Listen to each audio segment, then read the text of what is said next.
بسم اللہ الرحمن الرحیم۔ سرور کائنات آقا نامدار حضرت محمد صلی اللہ علیہ وآلہ وسلم اللہ پاک کی وہ محبوب ہستی ہے کہ جن کو اللہ پاک نے ان کی پیدائش سے پہلے ہی بہت سے معجزات عطا فرما دیے۔ آج کی ویڈیو میں خاص ان معجزات کو بیان کیا جائے گا کہ جو نبی آخر الزماں تاجدار کائنات حضرت محمد صلی اللہ علیہ وآلہ وسلم سے شکم مادر میں رونما ہوئے۔ حضرت آدم علیہ السلام سے حضرت عبداللہ تک حضور صلی اللہ علیہ وآلہ وسلم پاک پشتوں سے منتقل ہوتے رہے، جیسا کہ حضور صلی اللہ علیہ وآلہ وسلم کا فرمان مبارک حدیث کی تمام کتابوں میں مختلف صحیح حوالوں سے اس طرح درج ہے: اللہ پاک نے مجھے 5 پشتوں سے پاک رحموں میں منتقل کیا ہے، یہاں تک میں تمہاری دنیا میں آیا اور کبھی بھی میں جاہلیت کے افکار اور ناپاکیوں سے آلودہ نہیں ہوا ہوں۔ اسی طرح حضرت کعب بن احبار رضی اللہ تعالیٰ عنہ سے روایت ہے کہ ایک دن حضور نبی کریم صلی اللہ علیہ وآلہ وسلم کے دادا جان حضرت عبد المطلب حتیم کعبہ میں سو کر اٹھے تو سب لوگ ان کو دیکھ کر حیران ہوئے کہ ان کی آنکھوں میں سرما اور بالوں میں تیل لگا ہوا تھا اور حسن و جمال اپنی انتہا پر جا پہنچا۔ یہ دیکھ کر کاہن حضرت عبد المطلب کے والد حضرت ہاشم سے کہنے لگا کہ اس بچے کی شادی کا حکم پہنچا ہے۔ چنانچہ آپ کی پہلی شادی کیلا نامی عورت سے ہوئی جس سے حارث پیدا ہوئے۔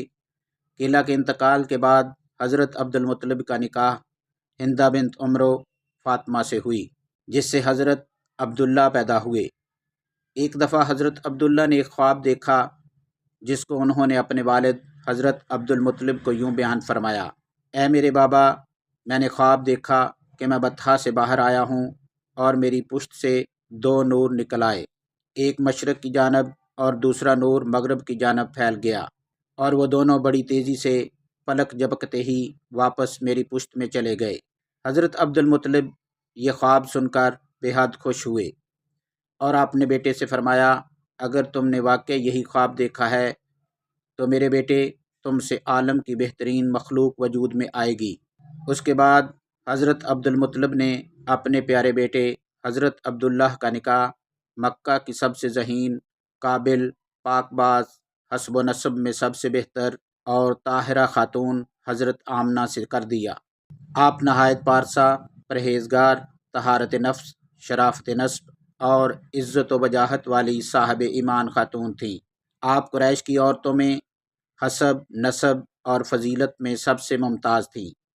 نکاح کے تیسرے دن شب جمعہ کو مقدس اور دلاویز نور حضرت عبداللہ کی پشت مبارک سے حضرت آمنہ کے بطن مبارک میں منتقل ہو جاتا ہے اور سرور کائنات آقا نامدار حضرت محمد صلی اللہ علیہ وآلہ وسلم کی بشری ولادت کی تشکیل کا اہتمام شروع ہو جاتا ہے۔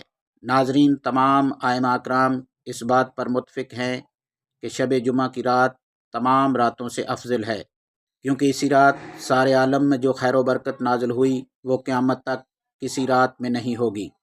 بے شک حضرت عبداللہ اور حضرت آمنہ کی شادی کا ثمر سب سے عزیز اور شریف و نفس انسان کی ولادت تھی، اسی لیے ان کی شادی سب سے اہم اور بابرکت شادی مانی جاتی ہے۔ امام ابو نعیم اصفہانی دلائل النبوت میں روایت کرتے ہیں کہ حضور اکرم صلی اللہ علیہ وآلہ وسلم کی والدہ حضرت آمنہ نے خواب میں سنا کہ کوئی ان سے کہہ رہا ہے کہ آپ تمام عالم کے سردار اور خیر البشر سے حاملہ ہیں، ان کی ولادت پر ان کا نام احمد اور محمد رکھنا اور اس دوران اپنا حال چھپائے رکھنا۔ امام قسطلانی لکھتے ہیں کہ جب شب جمعہ کو حضور نبی کریم صلی اللہ علیہ وآلہ وسلم رحم مادر میں تشریف آور ہوئے تو اس رات قریش کی بکریاں بول پڑیں کہ رب کعبہ کی قسم، حضرت آمنہ اللہ کے رسول سے حاملہ ہے۔ حضرت آمنہ فرماتی ہیں کہ میں نے اس رات ایک نور دیکھا جس سے دنیا بھر روشن ہو کر میرے سامنے آ گئی، اور میں نے شام کے محلات بھی دیکھے۔ حضرت عبداللہ بن عباس رضی اللہ تعالیٰ عنہ سے روایت ہے کہ حضور اکرم صلی اللہ علیہ وآلہ وسلم 9 ماہ تک والدہ ماجدہ کے بطن میں جلوہ گر رہے۔ اس دوران انہوں نے کسی قسم کی تکلیف، قے، متلی، بے چینی اور جو عمومی طور پر عورتوں کو ان ایام میں پیش آتے ہیں ان کی شکایت کا اظہار نہ کیا۔ حضرت بی بی آمنہ رضی اللہ تعالی عنہا فرماتی ہیں کہ جس روز سے حضرت محمد صلی اللہ علیہ وآلہ وسلم میرے بطن میں آئے اس روز سے عجیب و غریب حالات نظر آنے لگے۔ ایک مرتبہ میرے پاس حسین و جمیل بہشتی خواتین کا ظہور ہوا۔ محدثین نے انہی حور عین لکھا ہے۔ ان کے ہمراہ حضرت بی بی آسیہ سلام اللہ علیہ اور حضرت بی بی مریم سلام اللہ علیہ بھی تشریف لائی ہیں، اور اپنی موجودگی سے حضرت آمنہ رضی اللہ تعالی عنہا کو دلاسا دلایا اور باور کرایا کہ وہ ایک بہت ہی عظیم و بے مثال ہستی کی ماں بننے کا شرف حاصل کرنے والی ہیں۔ بی بی آمنہ کہیں بھی تشریف لے جاتی تو بادل آپ پر سایہ کرتے، درخت جھک کر سلام پیش کرتے اور پتھر بول کر سلامتی بھیجتے۔ 3 صدی ہجری کے مشہور مورخ ابن حشام لکھتے ہیں کہ حضرت آمنہ فرماتی ہیں کہ جب حضرت رسول خدا صلی اللہ علیہ وآلہ وسلم میرے شکم میں تھے، میں نے ایک آواز سنی جو یہ کہتی تھی، اے آمنہ، کیا تم جانتی ہو تمہارے بطن مبارک میں کون ہیں؟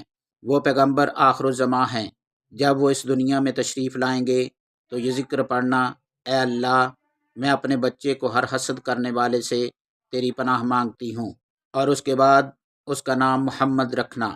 اسی سیرت النبی میں ابن حشام لکھتے ہیں کہ شب جمعہ جب حضور نبی کریم شکم مادر میں تشریف لائے تو حضرت جبرائیل علیہ السلام فرشتوں کے جھرمٹ میں بام کعبہ تشریف لائے۔ حلالی پرچم لہرایا گیا، ابلیس کا تخت الٹ گیا اور وہ 40 دن تک مسلسل روتا رہا۔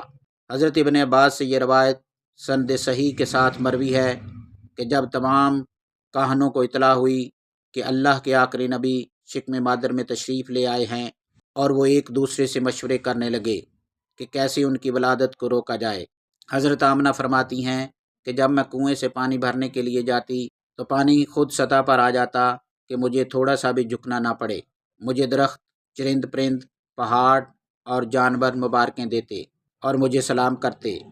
اللہ اکبر۔ ناظرین، کسی مفسر کی تفسیر یا کسی محدث کی تشریح یہ بیان نہیں کر سکتی کہ کیسے کیسے اللہ پاک نے اپنے محبوب پیغمبر کی دنیا میں آمد کے لیے انتظامات فرمائے۔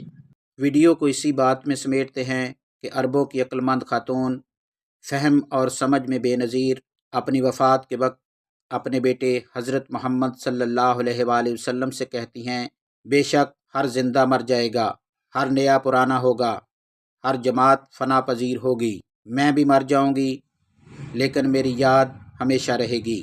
میں نے خیر اپنا بیٹا باقی رکھا اور ایک پاک و پاکیزہ بیٹے کو پیدا کیا۔ ناظرین، بے شک ربیع الاول اہل محبت کا مہینہ ہے۔ اللہ پاک ہمیں اس مہینے کے فیض و برکات حاصل کرنے کی توفیق عطا فرمائے۔